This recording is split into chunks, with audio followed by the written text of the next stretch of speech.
Warning: the following content contains language that may be inappropriate for younger viewers. Viewer discretion is strongly advised. Welcome to the Let's Get Heavy podcast, your exclusive backstage pass to the realm of heavy music. Join us as we engage in conversations with amazing bands and emerging talents who are making waves in the scene. This episode we are returning with Burial Path to end off our 2024 year. Joining me is Matt, Gage and Jeremy. So without further ado, let's get heavy.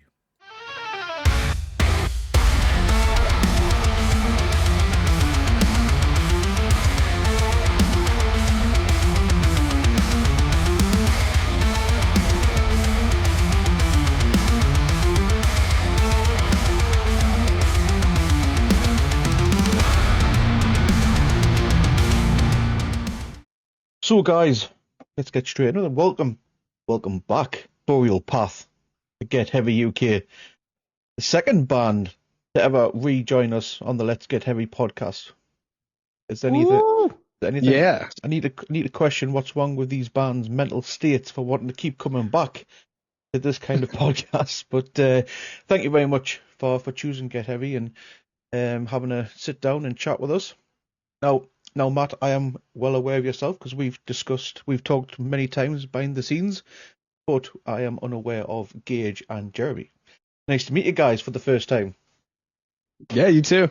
So I know Matt is the shredder on the guitar, but what is Jeremy and Gage's roles within Burial Path? You start, Gage. I play drums. You're the drummer. And wait yourself, Jeremy.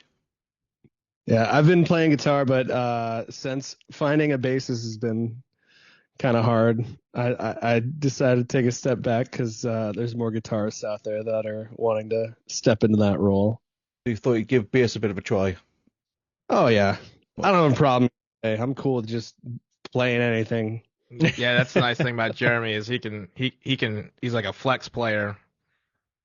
Yeah. Just to play anything. Yeah, I'll play whatever people let me. That's fair enough. Now, I wish I had that. Vocals. Don't forget about your vocals. Well, yeah, last time round we spoke with Aisha the last time, which was absolutely fantastic. Got to find out her story in Burial Path, but now we get to speak with the three of you guys, hear your side of the things. So let's dive in a little deep dive into your personal stories, if you don't mind. What got each of you into extreme music? Who's going first? Go for it. Well, I can, I guess, give my descent into madness. And actually, it started with Blue October. They have a song on Foiled. I think it's called What If We Could. And they're not a heavy band by any stretch, but it had a little bit of guitar distortion. I was like, I kind of like this. And then I started finding other things that had like distortion. And so then I like Atreyu, Slipknot, and it just started, All That Remains. And the more that I learned or the more that I found, the more I was like, I kind of like this. So then, of course, by then, Whitechapel, Chelsea Grin, and it just kind of exploded out of control there. But the very first time that I guess had a thought that is there something heavier than this out there was when listening to Blue October, which is weird. It's not a band I've come across before. I'll have to check them out after this. Oh yeah, I still like them to this day, but they're definitely not metal. What would you say? What type of style would you say they are? Hard rock, prog rock? Alternative rock, almost. I wouldn't call it emo, but the lyrics are extremely emotional. Justin, the vocalist, has had a crazy life. So yeah, I wouldn't call it like the emo style, but yeah, I don't know. Maybe Matt or Jeremy could help me on that a little bit, but they're maybe like a lighter version of Green Day or something like that. Oh, right. I think you nailed it with alternative. Yeah, that's what I would call them as alternative. Yeah. Lyrically, like I said, very, very emotional, but powerful stuff. But interesting. Like I say, a band I have not come across yet before, but I will give them a check out after this. And what about yourself, Jeremy? I grew up mostly like as like a pop punk kid until I was like 12 years old. I started getting into Slipknot, and it was like Slipknot, Lamb of God, Atreyu, or not Atreyu. It was Amon Amarth. There's a random one thrown in there, but yeah. And then like when it got to deathcore, the first thing I heard was Knee Deep by Job for a Cowboy, and that kind of set me. And then it was deathcore, gore grind, everything just heavy. I was just diving into. You know what it is? I couldn't get into Job for a Cowboy. I know they're one of like the OG deathcore bands. I think the same with is it Oceano as well? Yeah. But it was something about Job for a Cowboy. I just couldn't get into that band, and I didn't just really start getting into the band much, like sorry, into the genre much later on, until stuff like Slaughter to Prevail, Yeah. Lorna Shore. That was like, oh, okay. Right now that's adding more groove elements into it instead of just raw aggression. Yeah. I was getting more and more into it. I think one of the first metal music videos that everybody will remember is the Knee Deep SpongeBob collab. Yep. That is like one of the most throwbacks. That's epic. And lastly, Matt, what about yourself? My story is always hilarious because I grew up with in a very conservative family, so I wasn't allowed to listen to the radio or anything. So the only thing outside of like church music was like Weird Al. So I worked in the cornfields for like years and years. So I always had my little basement with my freaking Weird Al mixed CDs. Then one day I was at a friend's house and I heard Lamb of God on the radio, and I was like, oh my God, this is awesome. And I just binge listened to them, obsessed over them. And I didn't get into the heavier stuff until about 2012 when I discovered Infinite Annihilator. And then I've just been hooked on Infinite Annihilator. They're still my favorite deathcore band. I've been seeing a lot of other bands I've been getting into, but 2012 would be when I started tipping my toes into the heavier music. I am going from Lamb of God to Infant Annihilator. That is quite a change.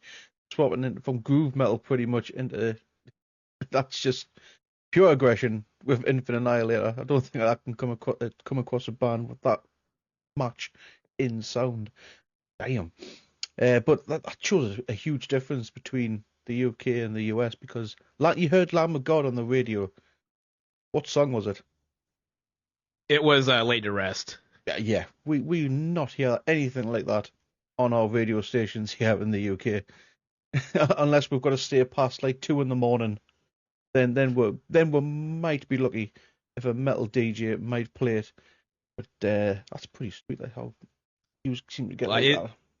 Go on. it was weird because it hasn't always been that way. Like early in the 2000s when I heard it, like it was kind of a fluke. I feel like it got pitched to a radio station, they played it, but then a lot of the metals kind of fell off the radio again and went back to pop music.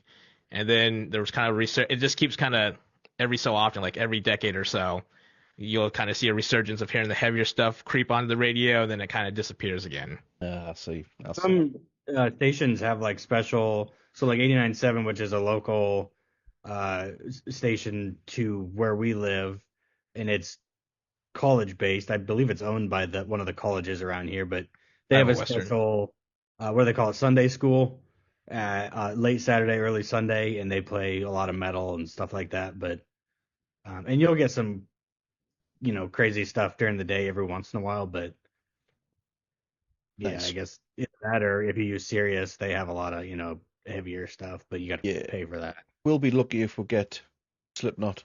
But if we do get Slipknot, it's like the radio edited versions. Do you know what I mean? Like the really toned down, like the aggression. So if you can remember, like My Plague, when they did like a radio version for that, where they released it for the movie Resident Evil 2 back in the day, yeah, we might get that version, but very very rare if we get anything beyond that. You're not here Lorna Shore on the radio over here. Do you know what I mean? You would definitely not hear Infant Annihilator on the radio. The DJ will probably take one look at that name and some of the song titles. Nope, I'm not playing that. Well, they'd probably be like Spotify and remove them for a little bit. Yeah. Yeah, I'm surprised Spotify hasn't. But especially, like I say, some of them names are very. Oof. But Infinite Annihilate's a bit. Um, it's such a bit of a Very, great. very open with their lyrics and their message.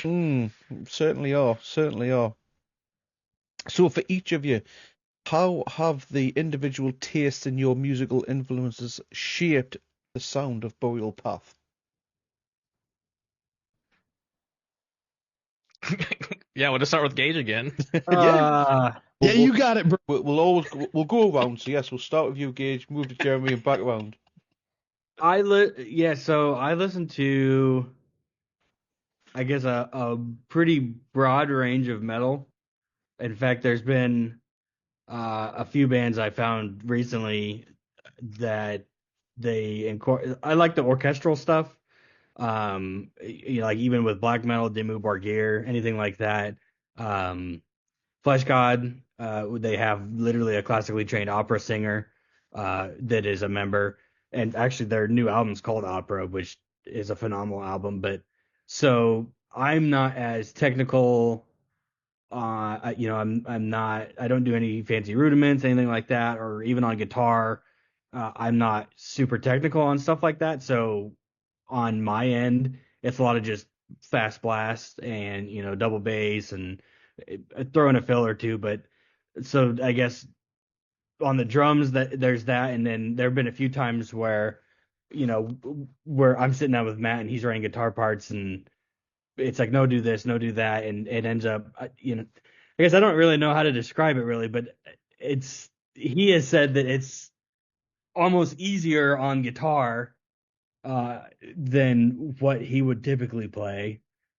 And then the drums are a little bit more extreme, but that way it leaves an opportunity to have, some type of backing track or a little bit of post production flair that you can add in and to where they mesh together well and it's not too much. But yeah, I'm not classically musically trained at all. I never took music theory or anything like that. So I'm like gent and stuff I'm not really, most of my stuff is overall pretty simple musically.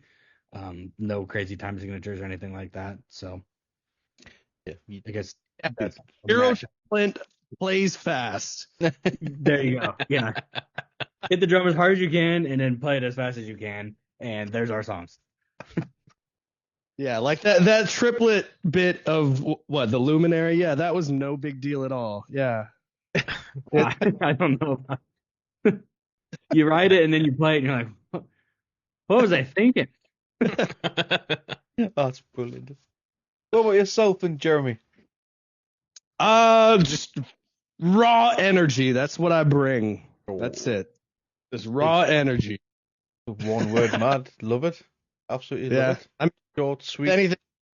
I love crazy, just panic chords and dissonant stuff. Like I'm super into like Darko and To the Grave and stuff like that. So yeah, if it ever gets wild and woo, that's a lot of me. And what about yourself, Matt? My biggest writing inspirations were Billy Talent, a neoclassical punk rock band from Canada, and Nice. That is Census a name Fail I from have New not heard in a Jersey. long time. Yeah, that Ian DeSaw was probably my biggest influence on guitar. So kind of the way they phrase things is what I bring into the deathcore. So that's why we're trying to go on the bandwagon with that post deathcore, saying that we still have that extreme portion of the genre, but we're trying to highlight different writing formats, just highlighting different things. So it's not strict deathcore; it's more alternative, but it's a little too heavy to just call alternative. So, what elements do you prioritize when writing music for Burial Path? How do you ensure that each member's instrument or voices is represented in the final product? We're going back around and starting Mine's with. easy because I'm just loud and obnoxious and fast. So Yeah, sometimes, even if zero. you don't want to hear it, it's too damn bad. You're going to.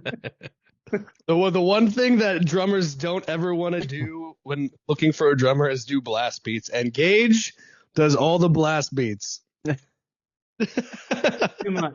Yeah. That's what you want. What you want in it. Well, we're no gauging. Jeremy, Matt, what about yourselves? What was the question again? What elements do you prioritize when writing your own music? Oh, I just want it to be chunky, you know. Oh, just how I like it, just like me. Groove. I'm all about that. Love it. Buddy? I'd say for me, because we like to start on how we like to format our writing. We always start with drums and bass since they're the background of it, or like the backbone of the song, and then based off of at least how I've kind of gone through it, uh, based on the intensity of the drums, kind of dictates how we'll write. I know Jeremy is kind of being humble now with the writing portion, but we'll kind of gauge it off the intensity of either the bass drum or bass guitar and drums. Kind of dictates how we're going to write. Like, do we need to pull back a little bit in this section because the drums are going crazy or the bass is going crazy? And we know rhythm guitar is, for this kind of music, more of a supporting role. So if another portion or even post-production, like the symphonic stuff, if there's a lot of that going on, we'll kind of dial back the guitars quite a bit, just to leave space in the mix so we can hear everything collectively pretty easily and not just make it a big garbled mess. So I think that's overall, they're being nice about it, humble about saying it, but we'll go off the backbone instruments and then gauge our intensity. So we really prioritize what's intense, where we do pullback, how do we leave room in the mix, just so we can have a good mix to put out. So extreme music can often be very raw and intense. How do you balance the intensity with melody and emotion within your tracks? Especially your debut single, The Seeker, because holy shit. That shit just slaps you harder than Will Smith at the Oscars. It's a lot of what Matt was saying is kind of just leaving that space open within the music so that Aisha can kind of put her emotion into it. Because Aisha is, the main songwriter as far as the, lyrical content comes. So as long as we leave that open for her and, it all comes together in the mix, then yeah. She must have some sort of demon hiding inside her, like, because them vocals, honestly, holy fucking shit. Honestly, damn. Yeah, just kind of expand on what Jeremy was saying too. Like, for example, in The Seeker, that end kind of guitar lead, if you listen to the lead in conjunction with her vocals, when her vocals are a little bit more busy, it's more of just harmonized holding notes on the lead. When she has her breaks, then you'll start hearing some more of the runs and stuff. And so if you kind of go with it, looking at that perspective in the other songs, we kind of do a trade-off. We treat the lead guitar as another vocal. And so if Aisha's doing something where there's a lot of vocals going on, the lead pulls back and maybe it's holding, harmonizing, maybe at the most it's like droning. Say for in the Luminary, the Jeremy's tapping part, that's more of a droning lead, so it's not taking the forefront, but it's almost like background vocals supporting Aisha's part. Yeah, honestly, fantastic debut single, guys. That song's done is absolutely fantastic, and it's seen some major traction as well. I mean, what's it sitting on YouTube view wise? 20 odd K. 23 right now. 23. Yep. That is absolutely insane. Got to give a shout out to my friend Psychotech, who introduced me to the band, because we played it live on our Twitch channel, as you know, Matt. And like I say, I was just absolutely blown away by that. So well done, lads. You should be proud of that. Absolutely And insane. I would like to give a shout out too, because we have it credited on the actual post and YouTube videos and stuff. But the first two singles too, because this project started before any of these current members were in. It started out as a studio project, and so me and my buddy Eddie Dietz, we had written the skeleton of the Seeker and the Luminary way back in 2021, I want to say. You've been sitting on these songs for quite some time then. Because we were, again, it was going to be a studio project, but his main band took off, and so I was like, I don't want these. Like, we spent a lot of time on these. We don't want to just let these sit. And then that's when Barrel Path started to form. But I just want to give that shout out because Eddie and we always had a lot of fun writing, and I know it's credited on there, but sometimes I don't think he's getting a good shout out for it. Oh, that's cool. Yeah, Man. that's cool. What poked me on Facebook last week.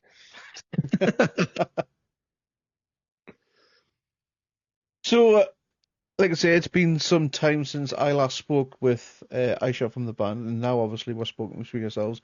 And in that time, you've released, like I said just before, briefly, Luminary, and you've also released Mirror of Fault, both incredibly powerful and emotional songs.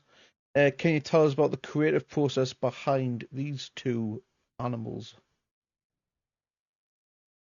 I want to highlight Mirror of Faults because we, Matt and I, so I had moved away for a little bit for work, and I came back, and we were getting things kind of up and running again on another band that we're in, and so it started with a drum part that I kind of had in my head, and I think there's still a video out there of we were having issues with latency, and so you could hear the fills I was doing, and then what it recorded was almost nothing.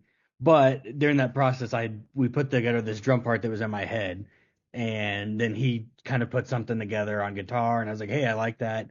And I mean, we sat on that for that one also maybe another year or so. Matt can probably tell me on that, but and then finally once Burial Path came together, we were like, "Hey, let's finish this." So, but it's the whole, I don't know, first minute or so, it started with I just had a drum idea in mind. So we recorded it, and then he just figured out what sounded good with it. Anyone else got into any other takes on this track? I want to say Matt probably has some good stuff to say about like the whole Mirror of Faults thing because he lives with the featured vocalist on the track and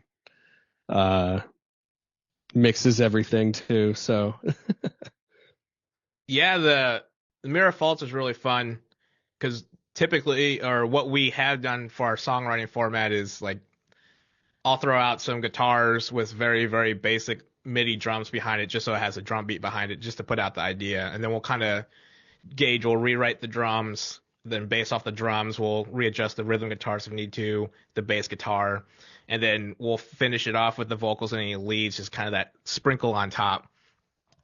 Mirror Faults was interesting because, like Gage said, it started off with a drum idea, and I've always been a huge advocate that if a drummer has beats or anything in any order and shoots them over, I love that because for me, the song basically writes itself. If there's drums already to it, it's so easy for me just to fill in behind it with rhythm guitars, and then the song, I really think the song just writes itself. So that's the only song I think we have for our first 8 that we started with a drum pattern idea, and the song really did just kind of write itself.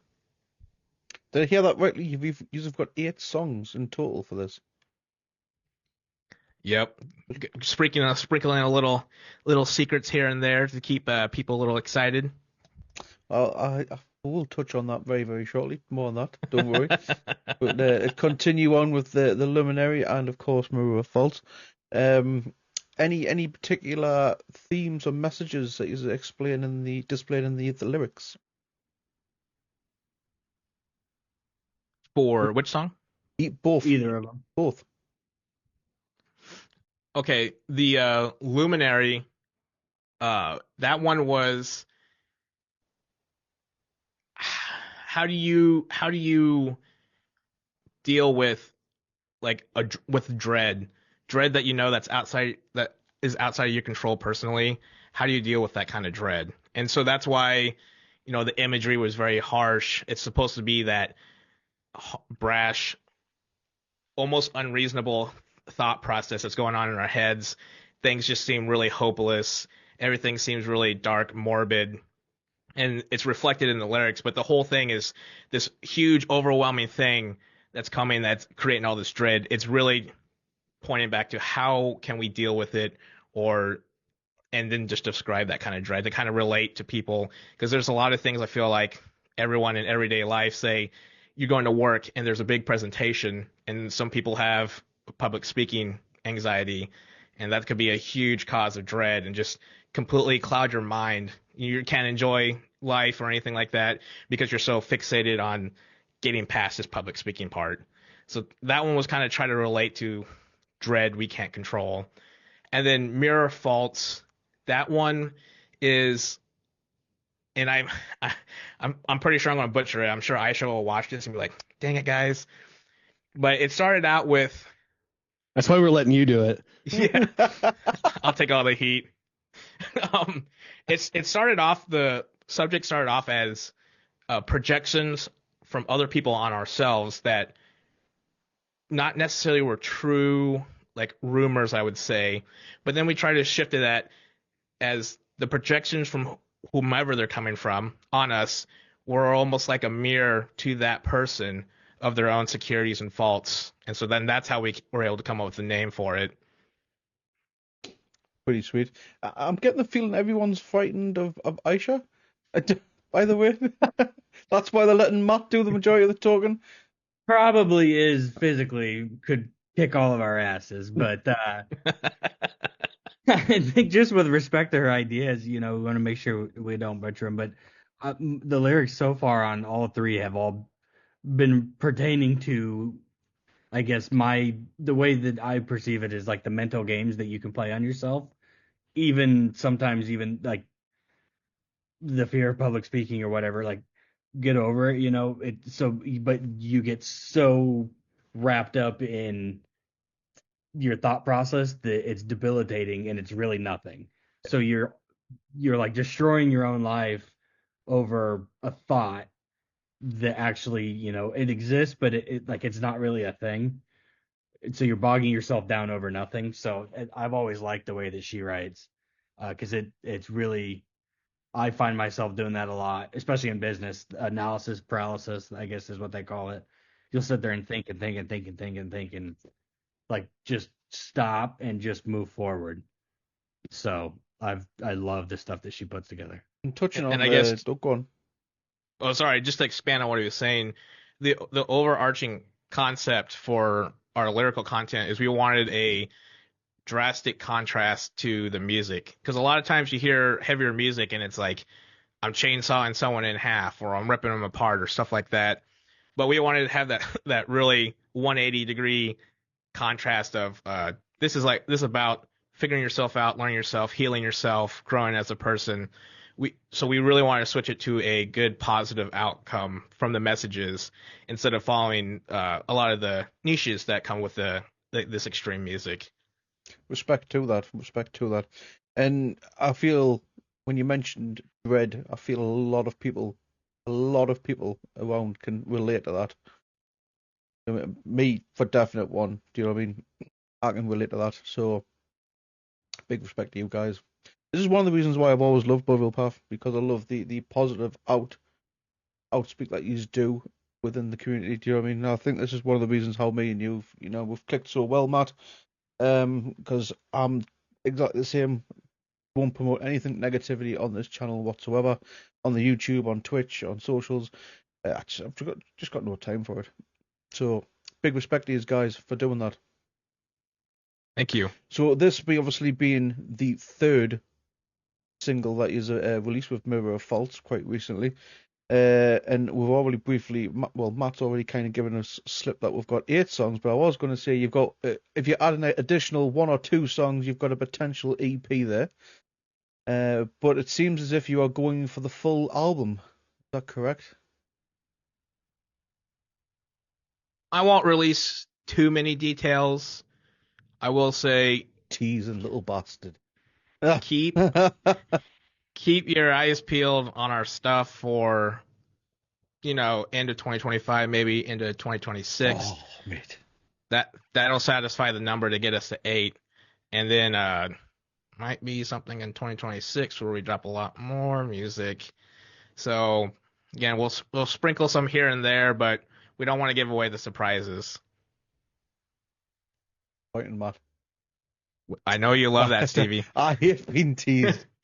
You know, just give us the deets, man. Away. Ah, dear me. We did take into account what you were saying before, that you like the genty elements. So more groove than gent, I would say. We're getting some. We got a new axe just for writing. Past the 2026 time frame. We're dipping our toes into the 9-string world to hit those low lows. How low can you go? Double drop B. The double drop. Jesus Christ. So we're gonna get some gut tickling riffs coming in here in a little bit. I think I'm gonna need new speakers before long if you keep throwing in these deep low tones. No wonder I've had to swap to like in-ears now, because these speakers are actually busted from being on Twitch, and every time people request songs, they've just busted the bass. So listen to this drop, Steve. Then it's just a boom, and then that's it. Speakers just not having it anymore. Died. That's our contribution to the cause. Nah. Yeah, we're helping you. That way you can upgrade the studio on our behalf. It's not much of a studio, mate. Let's be honest. Just a green screen. It's all pretend. Just smoke and mirrors. Same. I'm sitting on a bunch of rocks out here in beautiful sunny California. All right. Yeah, 46. it's just it's a bit grim here in the north of England. That's brilliant. But 8 songs, obviously, but you're not touching on or giving too much away. But when can you give any insight into it in the next release? Actually, yes. The next one's not going to be part of the 8 because we have some extra songs some cover songs we thought would be fun. So February, keep your eyes out. We should have a fun cover dropping mid to late February. Cover. Is it a cover of a cheesy pop song as well?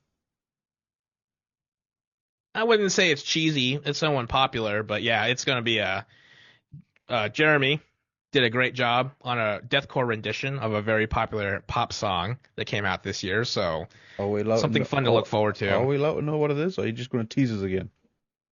Oh, we're going to tease you because we're so close to release. I don't want to ruin it.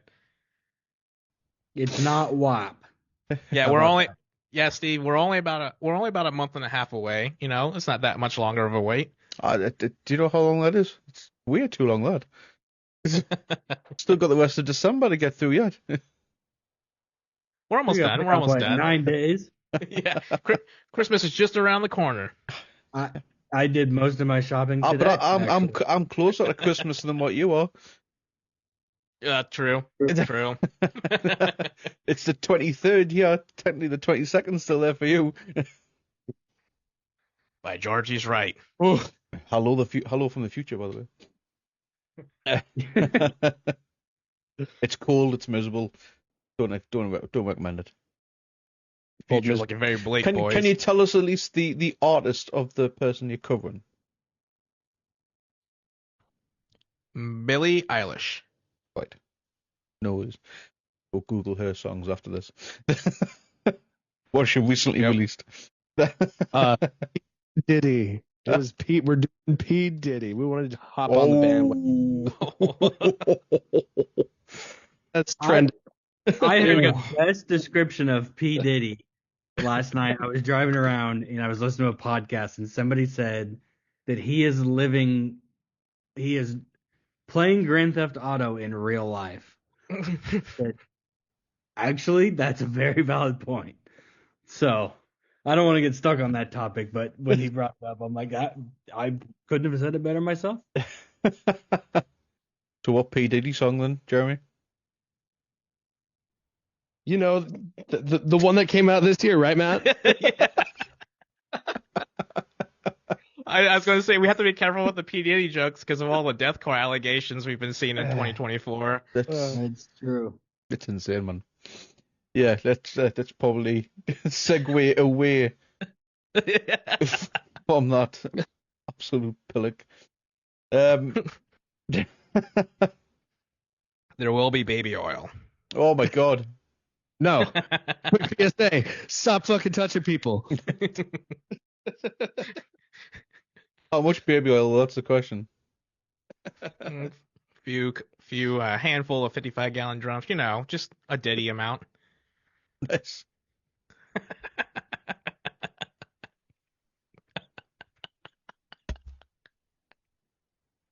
Hope you're not trying to get demonetized.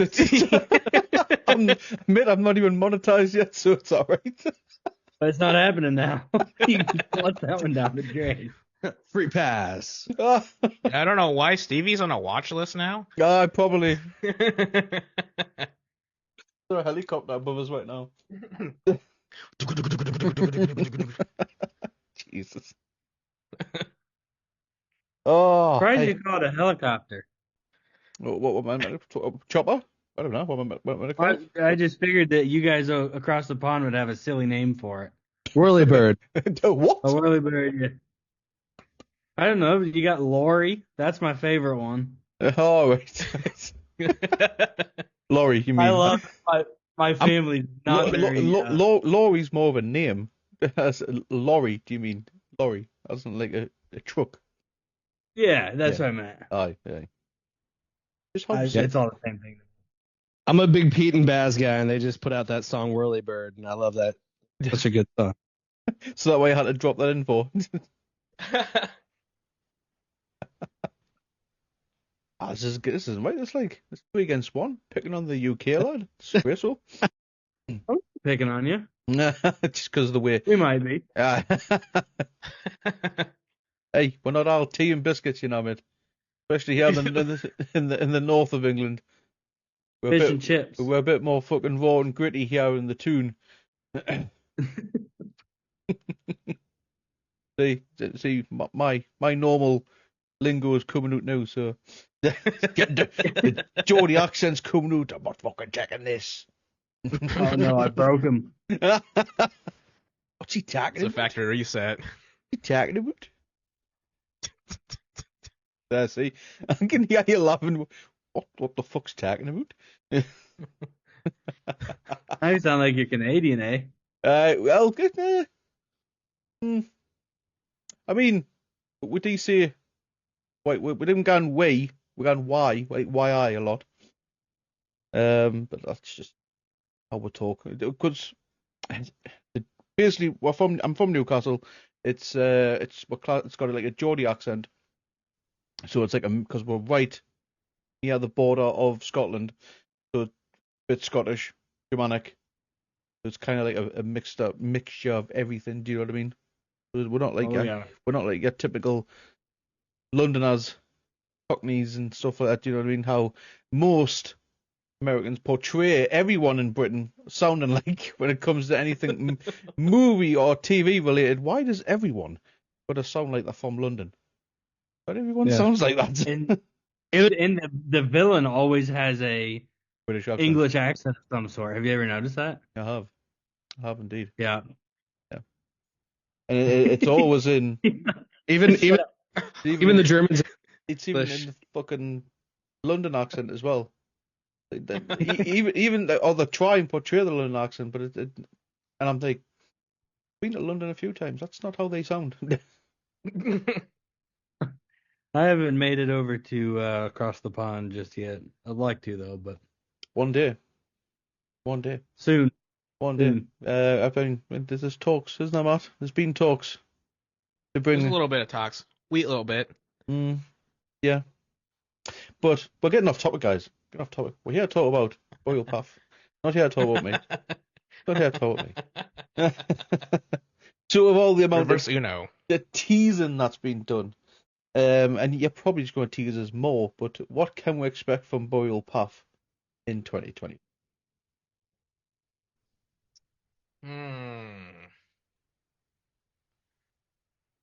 I was gonna say, everyone's just pumping out content right now. Matt's been doing his guitar thing. Aisha's been posting more covers and whatnot. I think I've been starting to post more stuff too.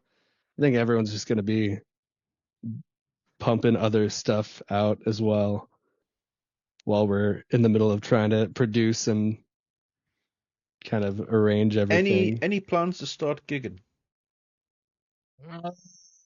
Yeah, we'll give you another good old teaser. Oh, come Can't on. say much, can't say the time, but let's just say that we're getting ready for a road trip. A road trip, right. That definitely sound like gigs, at least. Can't confirm or deny, Stevie. It's just as well I didn't pay for this teaser, isn't it? I feel like I should be on this should be on OnlyFans or something. You know, that's not a bad idea. I should have done. Get an OnlyFans started for us, Gage. Yeah. You got it. Yeah, for the low amount of $35, you can hear more of our plans. Yeah, right. We have to crowdfund. People of Twitch, we need to know this. I'll start my own OnlyFans and do it then. Well, it'll be an only pans. It's just us three in aprons, and only aprons cooking some meals for everyone. I'll sub with that. I'll sub with that. We could do the John Cena thing. We've seen John He's the Cena one that does that. like cream pies himself. And he's just Yeah. like me getting tea bag. He's just like Different kind of I cream was pie, different kind thinking of cream that pie. Somebody does that. I couldn't remember who it was, but it's yeah. that's Yeah, that Susie gal, she does the only pans. yeah. And then Tasha just got OnlyFans, but supposedly it's only music. I don't have an account. I don't think I ever will because I can't stand it. That's his future wife right there. Oh, really? That was good. He's not biting. Not biting. She doesn't respond to me. No. Oh man, Gage is blushing now. Hey, I thought. I'm not. That's just my reflection on my head being bald. Yeah, you're just feel your out pain. there. And I feel your pain. That's why I wear the hat for, because otherwise you'll just get like kryptonite. Do you know what I mean? Just blinded by the sun. Oh shit. I normally wear one, but I was feeling good today. Mm. What's that There say? now. Ariat? No, right. That's a Slipknot song, right? Shut up. I'm gonna have to quit wearing these now because Buckle has them. Now Ariat went from like a outdoorsy country style to now it's like the hip guys wear it. So I'm like, yeah, might have to find a new brand. I'm not like one of these, fancy people. I'm no metrosexual. Yeah. I saw it in Buckle and I was like, God damn it. Oh, Jeremy's cameras just fell. Way to go, Jeremy. Save. Hey, good save, mate. Good save. So, in all of your music careers, because we are getting off topic again, what's the best advice you've ever received about being in a band? I'm gonna go first again here. I'm gonna go beyond just a band. Mhm. I learned so in order to play drums at my school, you had to have 2 years of piano. I don't know why. I guess just for the foundations of music. And I'm not gonna say that I was like, toot my own horn, super good at piano, but I could play quite a few songs. I could write a little bit of music. But then once I played for maybe I think 5 or 6 years, and that was just because my parents made me, but I only needed two. As soon as I got to the drums, I quit playing piano, and I regret that greatly. I also used to play, again, not great at all, but I could play some guitar, and then I quit that and focused on drums. And I guess looking back, if I could do it all over again, or if I could talk to somebody that's younger in the same positions that I was, I would say yes, pick up the new instrument, don't put down the old one. Mm. And to me, like I would also say, if you like music and you want to do something with music, whether or not, whether you want to be a professional musician or just play on the weekends or whatever it is, take some sort of, musical theory or some sort of formal training in it.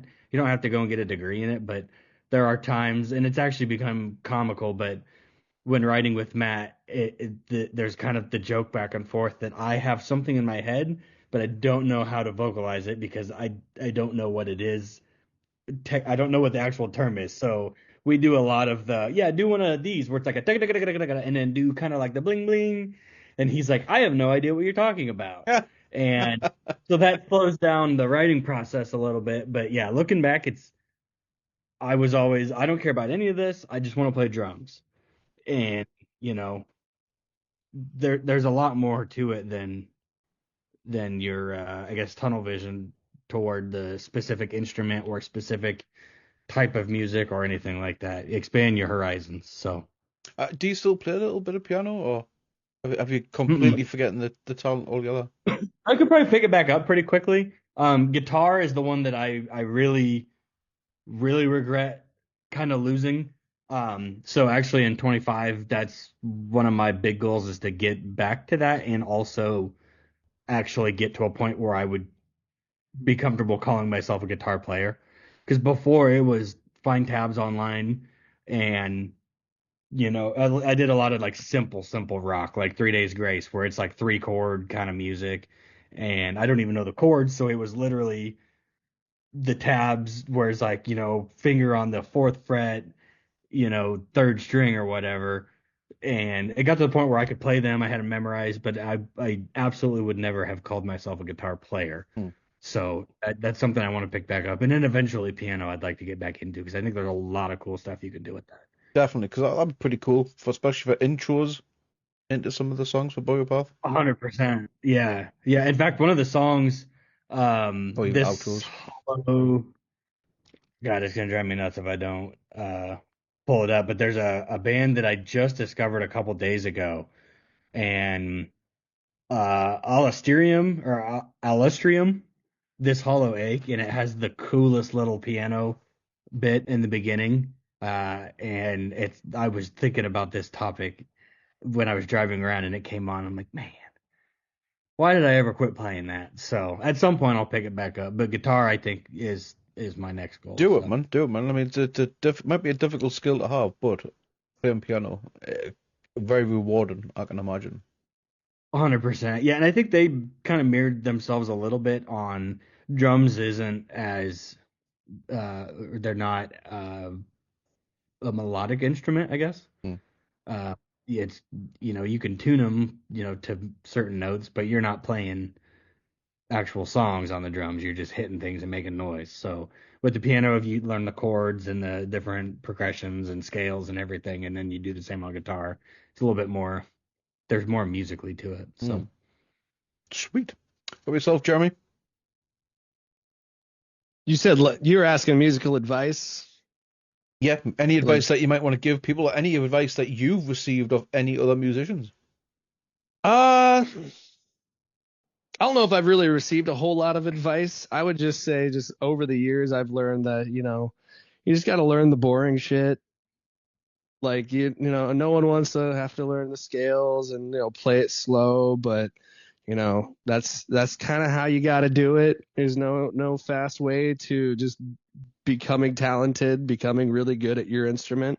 You just got to take it slow and grow, and don't be scared of new things and different things, different genres that you don't even listen to. Like, yeah.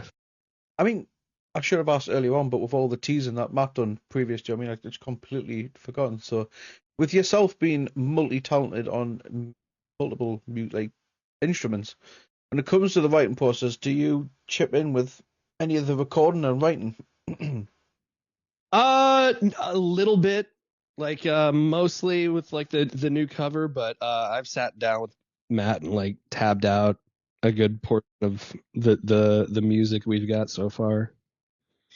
I'm gonna expand on that too, because again, he's being humble. They're all being humble, because they keep saying that I do the mixing, but really it's everyone's ears that are guiding my hand on turning these knobs. So everyone plays a part in listening and actually mixing the song. I'm just turning the knobs.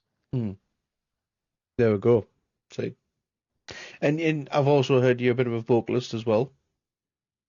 Yeah, I mean, I kind of came into the project when Matt came to me about a post I made in the Omaha musicians group, and I was just like, "Well, do you want to start a project?" And he was like, "Yeah, sure. What do you want to do?" And I was like, "I don't know. I just don't want to write everything. I just want to do vocals." And so he wrote a track, sent it to me the next day, and then when I came over to track it, he's like, "You want to play in my other band?" I don't really have a A string. He was like, "We got one." Please tell me that's exactly how he asked you. That was pretty much. It's pretty close. So you want this other band? We need a guitarist. I think that's how I asked Gage as well. It was almost like a tease. Hey, Gage, I got something else going on. It's like, oh, what is it? Well, why don't you come over and we'll talk about it. I got there and there's a basic white room, a desk, and a black couch, and I'm like, I have no idea what I'm doing here. Lotion and Kleenexes. He said, well, this is an audition. And I was like, for what? For a job. So you want to be a rock star, don't you? Yeah, I got all the. You get in the okay, we're going too far. You get in the casting couch. Yeah. Yeah, we all had to audition.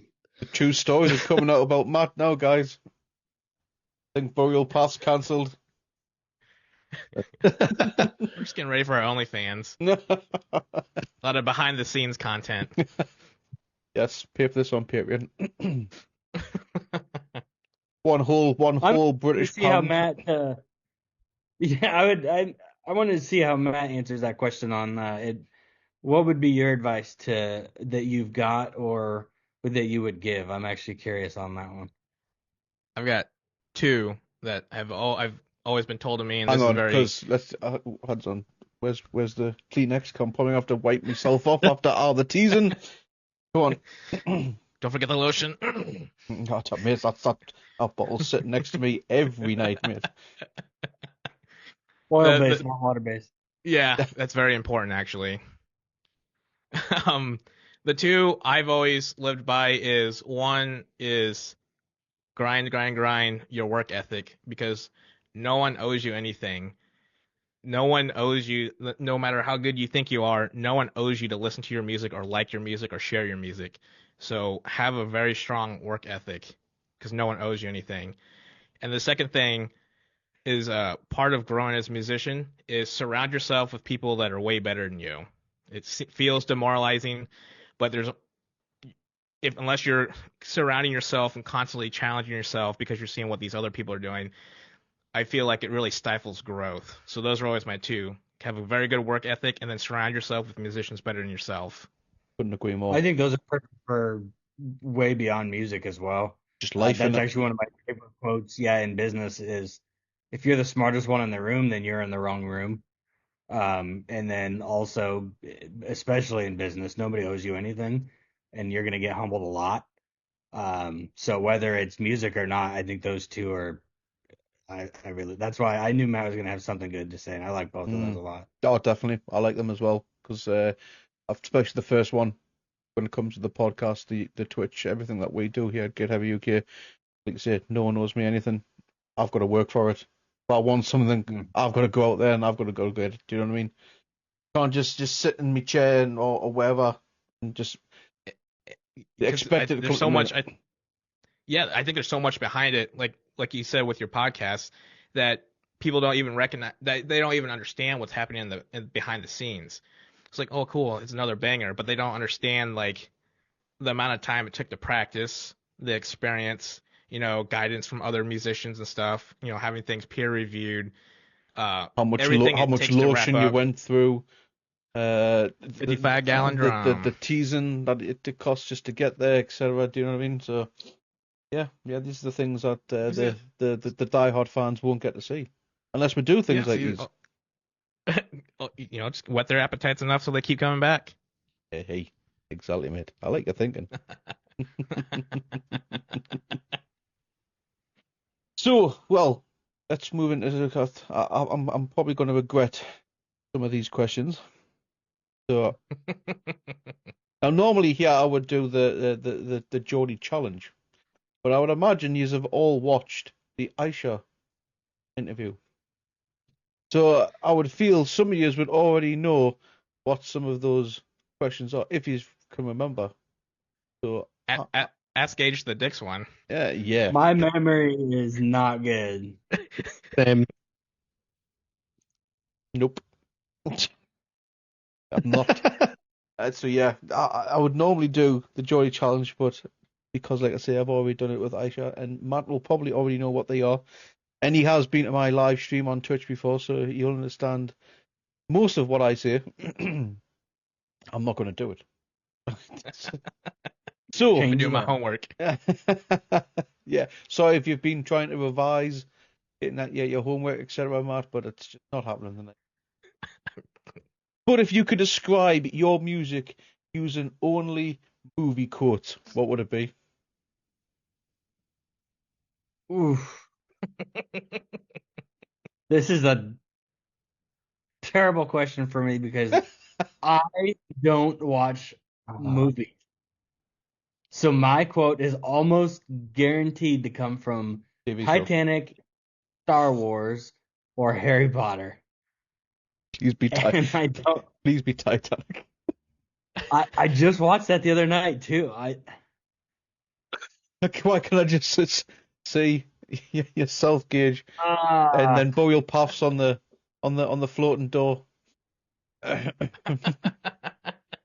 Don't let go. that's actually a good one. I'm gonna lean on the other two first. I gotta figure. I got mine ready. Oh, do you I want was gonna say, while Gage is thinking, let's. Oh, Matt, what's yours? It's from the Notebook when he asks her, "What do you want?" That was so many times when we're trying to figure something out, either content-wise, lyric content-wise, or like even like online content-wise. That's always the first question that gets brought up in the band chat is, "What do you want? How are we doing it?" So that's my quote, because we're always having to bounce ideas off of each other because we're out here just winging it. You got yours, Jeremy? I don't know. I watch a lot of things, and most of them are really stupid. But That's even better. Mate. I guess one of the things that popped in my head was just from Supernatural, just Castiel, just saying, "Hey, ass butt." Just because of these clowns right here. You're That welcome. is a quality show. But are you still? I've got nothing. Yeah, still have to go back to Titanic, mate. I've got nothing. It's Star Wars. I'm blanking a little bit too. I've got some other ones that are just like, they're just goofy though, not really That makes it even better. applicable. Huh? Yeah, I have no idea. I don't know a quote that would I'll just say that we are your fathers. Doesn't really match the music, and we're going with it. There we go. I've got nothing. What you laughing at, Jeremy? I don't know. Like I said, I just have a bunch of stupid quotes in my head, and right now it's just stuck on I Idiocracy. thought it was something after. I'm your father. I thought, where's Jeremy's mind going on this one now? Like, I can't believe you like money too. Like, can we stop for Starbucks? Be like, no, we don't have time for a blowjob. If you had to survive a zombie apocalypse using only musical instruments, what instrument would each of you choose for survival, and what would your strategy be? A cracked cymbal. I mean that's a little close quarters, but they're very dangerous. I would say like the tom mount, little spikes on the little tom mount. We could use the one that Matt cut because that will cut through anything, including skin and probably bone.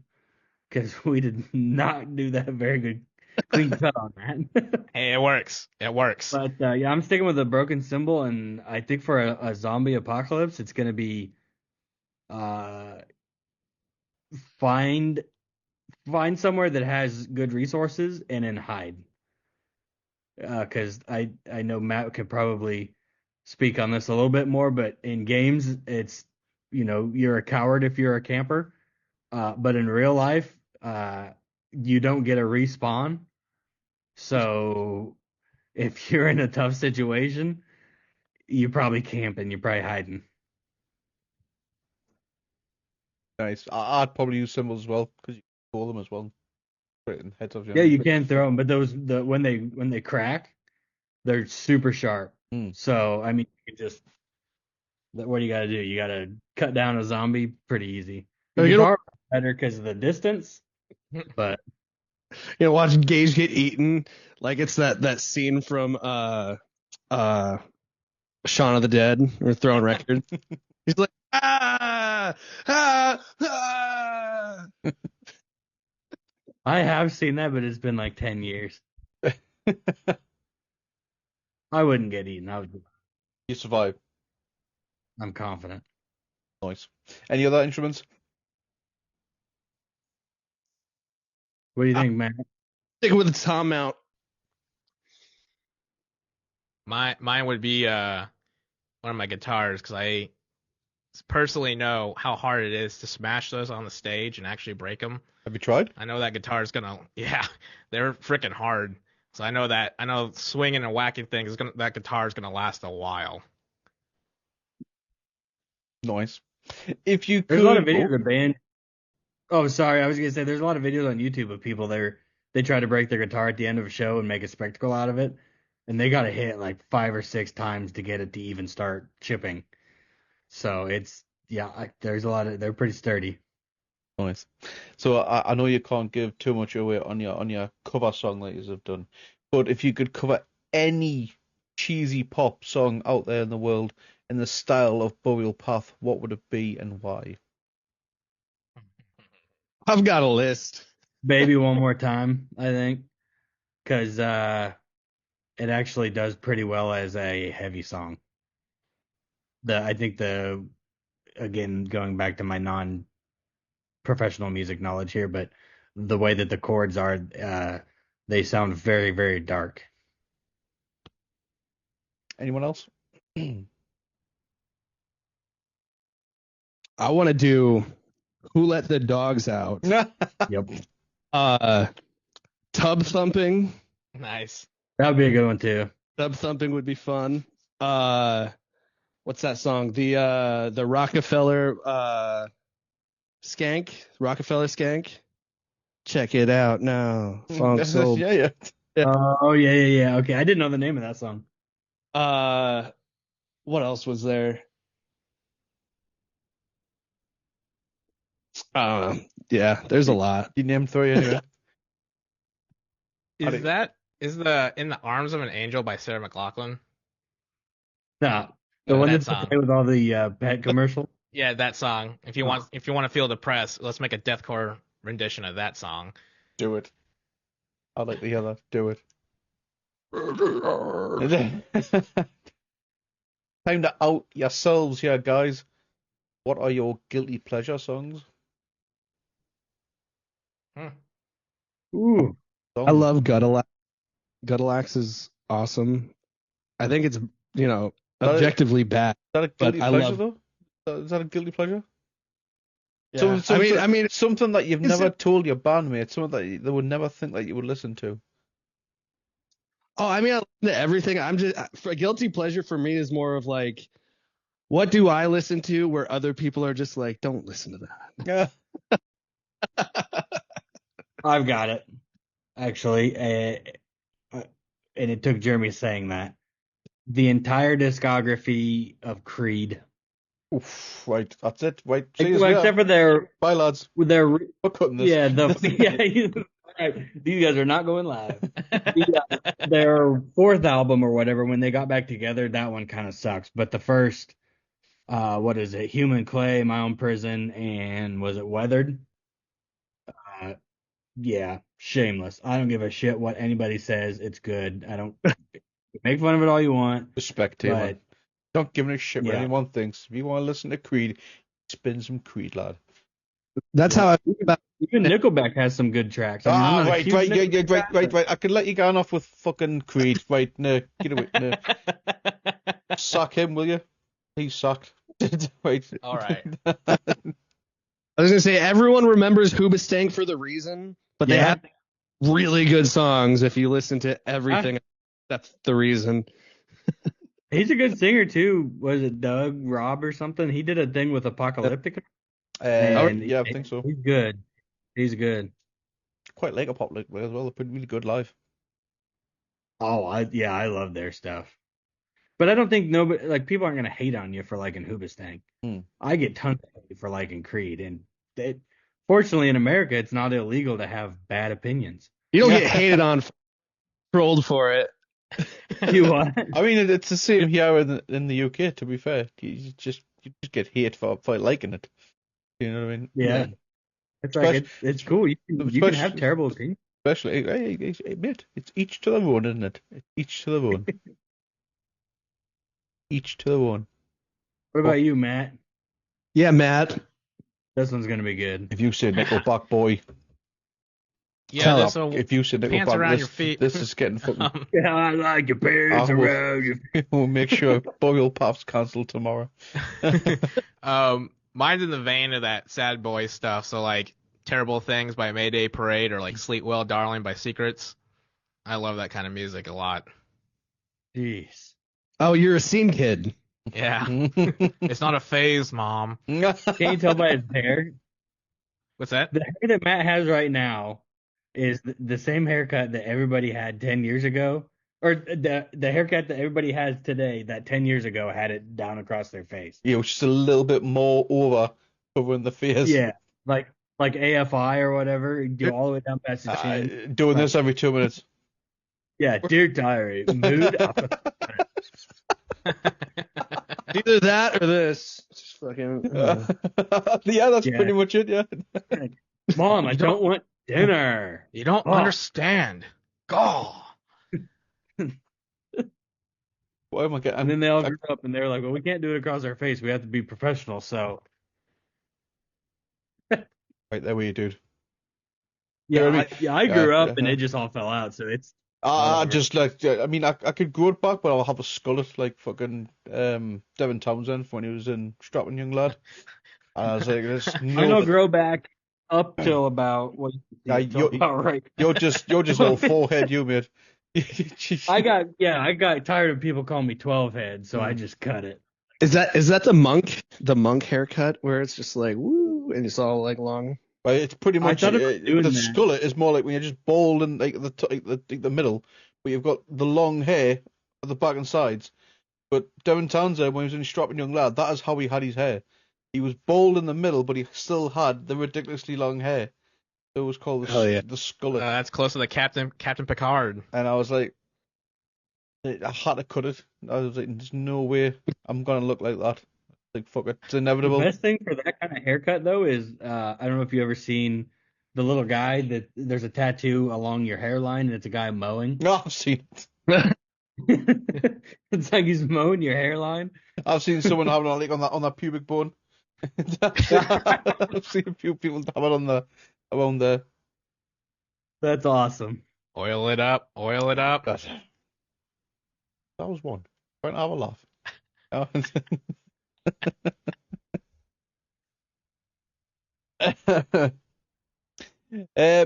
If you could have a Boyle Puff themed ice cream, what flavors would you use and what would it be called? Damn. It's got to be like a Rocky Road, the That's a berry. good one. Like instead of little bunnies, they're little coffins or little tombstones. I like it. I think my go-to That'd be good for is- Halloween, that. Yeah, like a cookie dough with fudge and whipped cream. So, but I don't know what I would call it. That The sounds darkest. that sounds more like diabetes in a cone. I had one right before we got on. Oh, did you? Yeah, it was from Sonic. I went cookie dough with fudge and whipped cream. Oh, try to keep away from that stuff. I have ice cream at least 3 or 4 times a week. I've just started back in the gym 2 weeks ago, so I'm trying to lose weight. So yeah, I'm keeping off that shit. Yeah, Bad you don't influence, want to be Gage. trying to lose weight, that's for sure. Mm. What about yourself, Matt? I would say mine would be like in the vein of a Cherry Garcia. I was just gonna say you're like a cherry flavor kind of guy. Yeah, you got to have the, but instead of milk chocolate, have it be dark chocolate, so you still got the bitterness, all the hardships and stuff of doing a band, but then, when you see some of that, a little bit of that success, you got a little bit of that sweetness right there in the middle.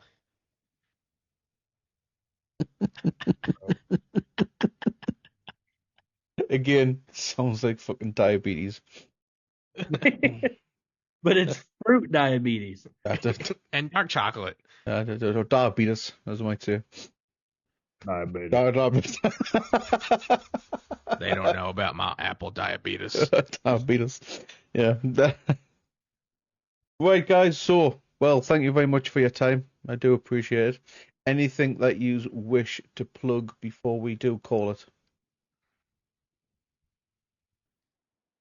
Go ahead, Matt. Go ahead, Matt. Keep your eye out for Tease the end of fucking 2025. shit out of us. Keep your eye out for the end of 2025 into 2026. You will not be disappointed. But you're not going to know till then. I would say there'll be filler until then, so we're not gonna leave you high and dry, but Yeah. Yeah. Just follow us on socials except Gage. And then What? Hold on. I'll follow your Gage. Don't worry.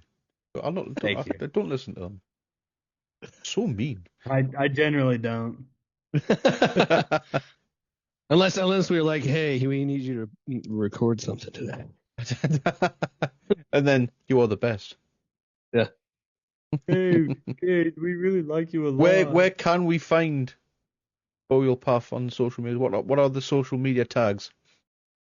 So you can just look up for Facebook, it's just Burial Path. Instagram, Burial_Path. And then everything else, I believe, TikTok, Blue Sky, Threads, YouTube is all just Burial Path. Nice. Of course, all links will be in the description of the video, as well as links to the first part where we speak with the lovely Aisha. If I remember correctly, too, sorry to jump in on you. If you go to burialpath.com, it'll forward you to the merch site. Oh, Is that correct, Matt? It is, but we're I wasn't going to say that because we're looking on getting away from that company because they've kind of let us down. Oh, okay. Scratch that. yeah. Fuck them guys. Well, we'll keep the domain. As soon as we kind of got together, I jumped on that before somebody realized But there was hang on. value to it. We've got merch. Yes, but you'll be waiting a long time to get it because their print department is insanely backed up. To put in perspective, we opened it early November, and they got a lead time of mid to late November to receive their stuff. And it's almost January, and they still haven't received their merch. Who and they're not giving who lead am I times. who am I sending a letter to? I want my fucking Burial Path shirt. Right? It's because it's their popular Fucking stuff. no! Oh, fucking didn't get on the wrong side of a Geordie's. Oh, I want me fucking shirt. Yeah, So, I've been waiting for this. We'll be moving over to Big Cartel, which seems to be a lot more reliable on lead times. But currently, we do have some, like Gage said, burialpath.com. But just be prepared for a long wait time until we can make that swap over to the new company. Right, that's fair enough. No problem whatsoever. Thank you very much. And please let me know when that does come available. And on the topic of merch, quickly though, when the full album is released, will we see a hard physical CD copy or a vinyl run, maybe? Vinyls for sure. Sorry. And we're going kind of go up in the air between CDs or a more of the popular like USB kind of thumb drives for the music. Oh, right. We know because CDs are kind of dying out, but we've been seeing an increase in thumb drives. Like one of my buddies, he had his look like cassettes, but it flips out into a thumb drive. So Oh wow. it still looks kind of cool, but it's really easy to get the music on your computer or whatever devices you use. Oh, I like that. That's pretty cool. But I mean, to be fair, it's probably on Spotify anyway. So I mean, I Yeah, appreciate or I guess a Bandcamp too, where you can purchase it for like $1 and download it. Bandcamp Friday. Make sure you get on that. Yeah, vinyl definitely. I'll be first in line for that. For when that gets released, I'll definitely be picking up a vinyl copy. Do you ever just consider doing just general normal cassettes? Because cassettes are making a comeback. Well, they are here in the UK anyway.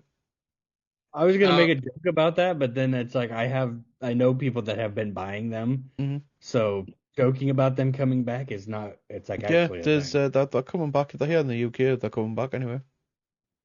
So that has been on the table, but again, it's a lot of it is we're looking at trends that'll be the most how you say the majority is purchasing. So that right now, where we're so early on, we're trying to focus on the majority of what people are purchasing. And once we're a little bit more established, and maybe we have some like a label or something to front us some money, then we can do some more of the like cassettes and stuff like that. Just different ways for you to listen to the music. But right now, it's all looking on statistics and what's most commonly purchased, and we'll try to go with that stuff right now as we're getting on our feet.